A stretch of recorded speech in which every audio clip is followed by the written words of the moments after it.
So 2020 is shaping up to be an amazing year to be a motorcyclist. There's no doubt about it. We are due to get spoilt rotten with a whole host of new bikes from brands like Ducati, from brands like KTM, from Suzuki, Kawasaki, MV Agusta. Even Harley Davidson's got a really interesting bike due to hit the streets next year. And when I heard that all of these bikes and more were going to be put on display up at Motorcycle Live in Birmingham, it was a no-brainer. I grabbed my camera and I've been up close and personal with some of the most exciting machines for next year. So can't wait to bring you those videos. Don't forget to hit subscribe to the channel to get those as they drop.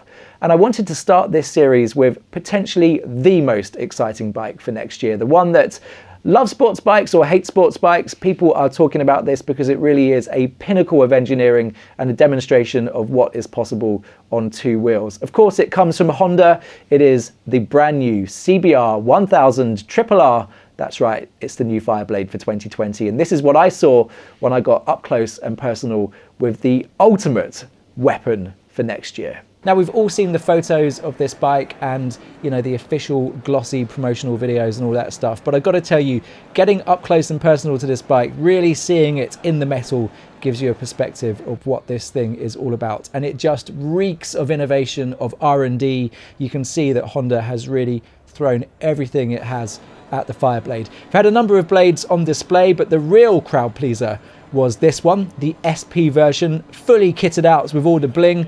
On this you get second generation active Öhlins electronics featuring 43mm MPX forks on the front and Öhlins TTX 36 Smart EC rear shock. It's got Brembos all around as well. These are Stalmer 4-piston radial calipers at the front, and on the rear you've got the same Brembo monoblock caliper that is used on the RC213 VS as well.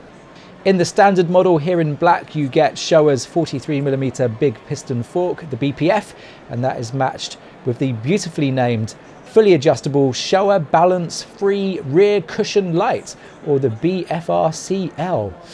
Both of these bikes have got a 999.9cc inline 4 capable of producing 215 brake horsepower at 14,500 RPM, putting out 83 foot-pounds of torque at 12.5 RPM, weighing in at just 201 kilograms, and that is also the wet weight as well. So these bikes are light as well as powerful, although slightly heavier than last year's. And watching the dozens of fans take a seat on the new blades, it became apparent that this hyper-aggressive rider position really isn't going to be for everyone. There was plenty of moanings and mutterings with people getting off the bike going, oh, it's a bit aggressive. And it certainly is. The fuel tank on this 2020 blade sits 45mm lower than the outgoing model, making for an even more aggressive tuck. And looking at the all-round geometry of the bike, it's a bit of a longer bike now as well. The wheelbase has been increased pretty substantially by 48mm. Honda say that's for greater stability. Its aluminium frame, that looks pretty similar to the outgoing machine, but in fact it is completely new with greatly improved rigidity. It also uses the rear of the engine as the upper shock mount, and the swing arm is longer by over 30mm. That's based on the RCV design as well. It's actually made from 18 different thicknesses of aluminium for optimized weight and rigid characteristics as well.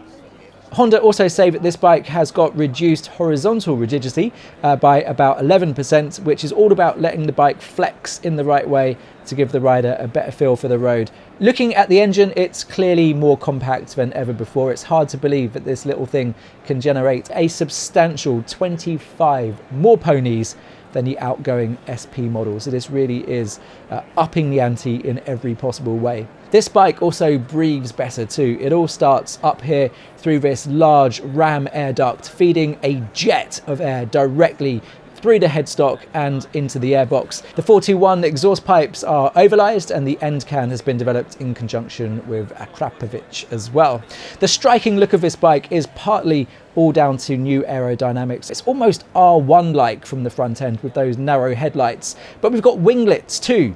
These are actually enclosed and look pretty great. The job of these spoilers is of course to add extra downforce for better stability, better cornering, better braking and wheelie control and all that stuff, but I really like the way they've kind of enclosed them into these little kind of tunnels on the side of the bike so they don't stick out too much and look too in your face. So you get all the functionality of winglets without the somewhat imposing look.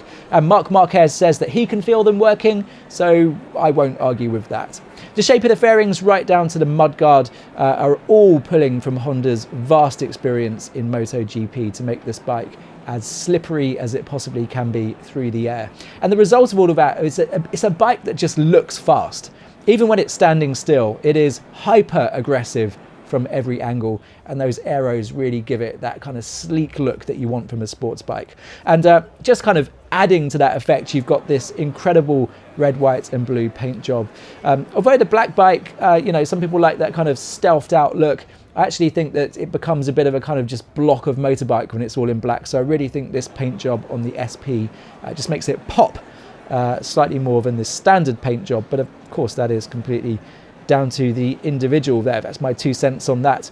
Finally, we've got to mention this beautiful TFT dash up here and this really solid and substantial looking switchgear on the bars. It all looks and feels very premium, very high quality, and loving this 4-way joystick as well for navigating through the menus.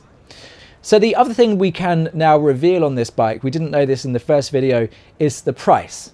So probably best that you sit down for this because it's going to require game face. The standard 2020 Honda CBR 1000RR is exactly £1 short of £20,000. Yep, it's a 20 grand bike in its standard form, with the SP adding around 3.5 grand to that total, which means you'll get the Öhlins and you'll get the Brembos. And to be totally honest, once you've processed the prospect of spending £20,000 on a bike, you seriously might as well chuck in the extra 3 and a bit grand and get the SP. It looks the absolute business. So there it is, Honda's brand new CBR 1000RR for next year at Motorcycle Live in Birmingham. Don't forget to hit subscribe to the channel because there are more videos coming up very, very soon as I get up close and personal with bikes like Ducati's Street Fighter, Harley Davidson's Pan America, that new naked Kawasaki, and those new KTMs as well. Next year could be the year to go orange. It's looking very exciting for KTM. Don't forget to hit subscribe to get a notification when those videos drop. And until the next one, ride safe.